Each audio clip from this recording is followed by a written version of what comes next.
Spooky.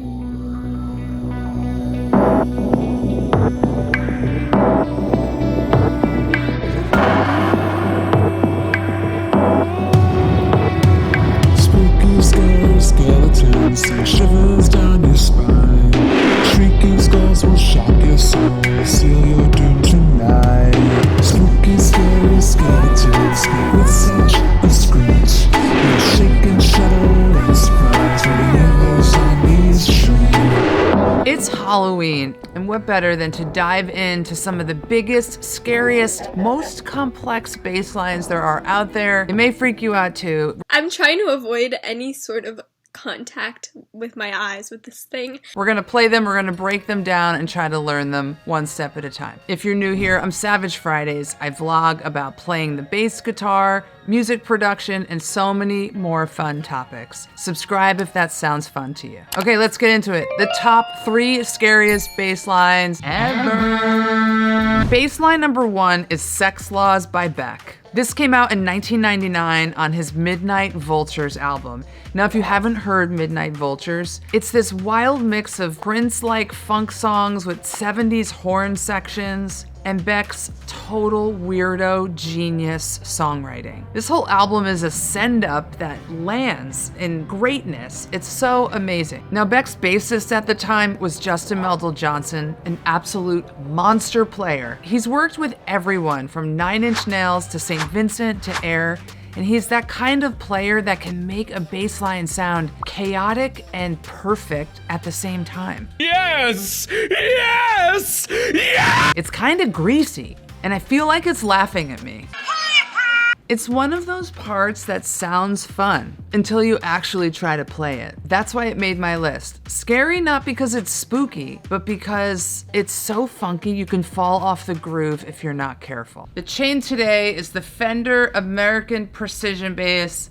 I'm going into the Darkglass Anagram Harmonic Booster preset because I need to make this bass sound like a passive bass. Thank you for all your passive bass recommendations. I'm currently shopping them, more on that later. So Harmonic Booster, Darkglass Anagram, right in to the Neve to my Universal Audio interface. Take 1, Sexx Laws.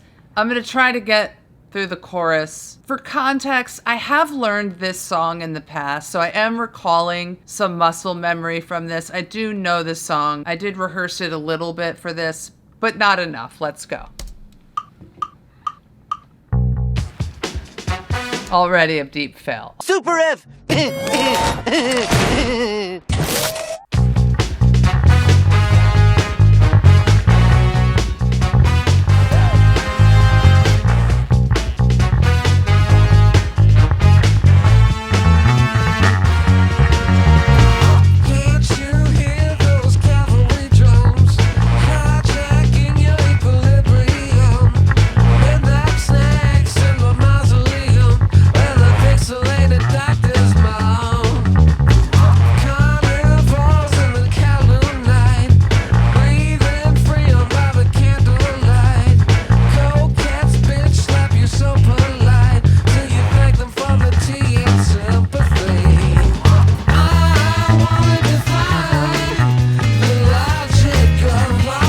Can we talk about what's going on here? What the is going on in here on this day? This is about ghost notes, syncopation, how he's pushing against the kick and just driving with this line. The accents aren't always where you think they should be. Lots of octaves, lots of funky, almost derivative of Motown stuff where you're just doing root 5th octave. Lots of chromatic walk downs. But this is about speed, feel, wrist, and he's playing it fingerstyle. Some of the demos I've watched over the years on YouTube of this, you guys are playing with a pick, and that's not accurate. That's not how JMJ plays it. I've watched the Beck videos, I've seen him live. If you strip this song down to eighths and you just plow through like...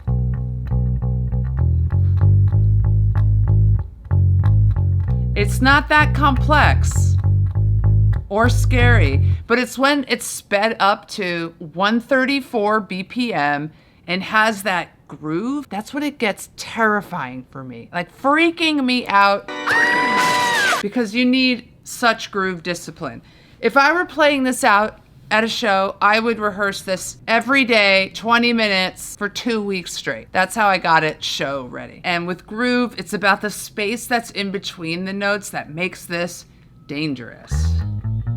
Okay, scary bass line number 2 is Hysteria by Muse. This song dropped in 2003 on their album Absolution. And if you were around back then, this was the track that made every bass player look at one another and go, what the H-E double hockey sticks? is that sound? The bassist is Chris Wolstenholme, who deserves way more credit for redefining what a bass line could sound like in the modern sound of the 2000s. He's got that perfect mix of technique, tone design, and aggression. Hysteria is distorted.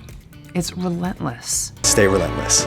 God, it's so fast. I don't think you have any idea how fast I really am. It is 186 BPM, and I am sweating right now even thinking about that. This is marathon level endurance to play this song full. I can't even imagine playing it live when the adrenaline's going and they have a stadium full of 50,000 people. This bass line will not let you breathe as a player. You can't breathe. Every note is picked really hard and really even. And that fuzz tone, I've read about his setup in the studio on this. He's running into 3 different amps. One's clean, one's fuzz, one is just like spaceship level cool. Let's go to the gym, you guys. Let's try this out. All right, the line looks something like this. Slow down.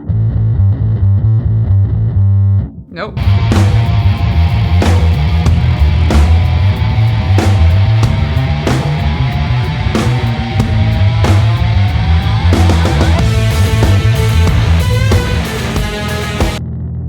I'm sweating.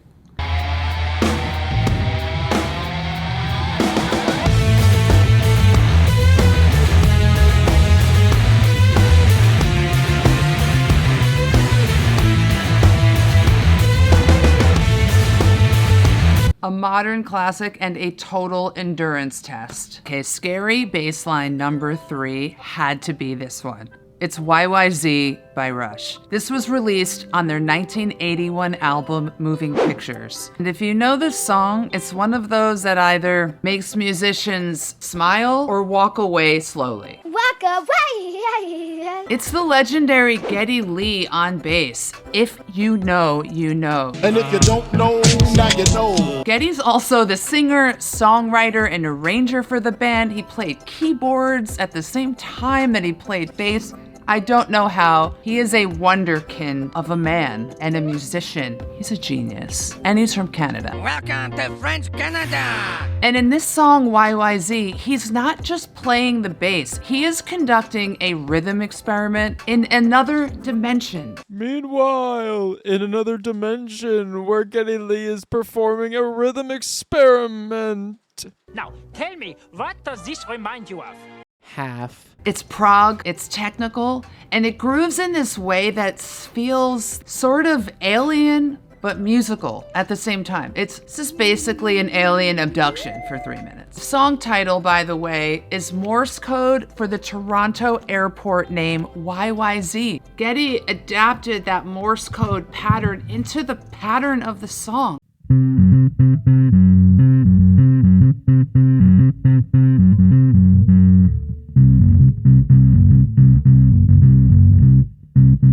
Fun fact. Okay, so what's scary about YYZ is not just how fast and intricate it is, it's this rhythmic math going on. I don't know how many times he changes time signatures because I lost count. It goes from 5/4 to 5/8. There's some 4/4 in there. There's a lot of changes. Can you guys even hear the 5/8 countdown? 2, 3, 4, 5, 3, 1, 2, 1, 2, 3, 1, 2, 1, 2, 3, 1, 2, 1, 2, 3, 1, 2, 1.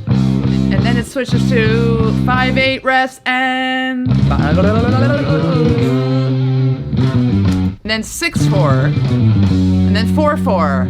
1, 2, 3, 4, 1, 1, 2.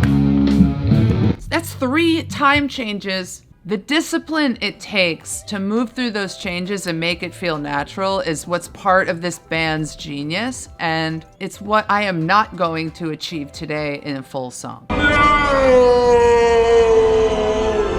This is also one of those songs that where if the riff is off slightly, the whole thing just collapses to the ground. I am going to collapse, I think, trying to play this. So let's see how close I can get even on the opening intro riff. All right, here's what we're gonna do. Our tempo's 141. I'm coming down to 125. I don't even have a chart.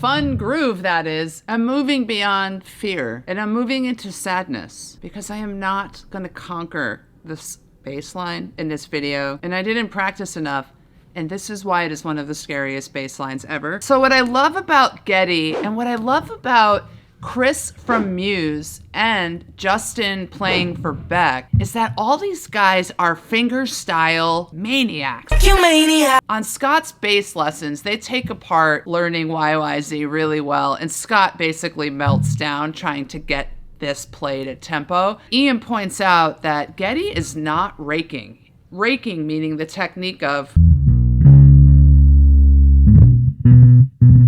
that's a rake. That's a rake on the bass.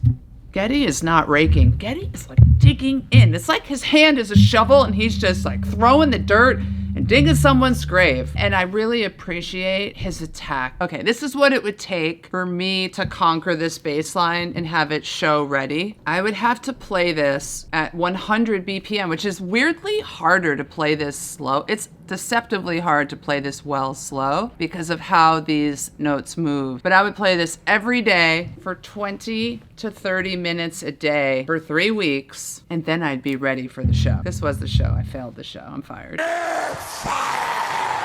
I'm fired. Here, you guys. You keep the Rickenbacker. Take it. I'm just kidding. I'm just not a prog rocker used to cranking at 16th note lines at speed at 141, but I am confident in myself that I could get there. We made it through 3 of the scariest bass lines ever. These bass lines are the kind of bass lines that remind you why bass is the backbone of the song often, and it can be the dark magic of the song. And this was exactly the kind of fun I needed after scoring a film for 4 months. All I was focused on for those months was where and when to use the oboe. It felt so good to plug back in and mess around and be silly. I have melted my hands in learning and playing these songs. My hands are literally on fire. I could feel them vibrating. All of this has served as the greatest reminder why I love this instrument. Drop your own pick for scariest bass lines of all time down in the comments, and who knows, maybe I'll cover it in a future episode. Happy Halloween. See you guys on the next one. Spooky, scary skeletons send shivers down your spine.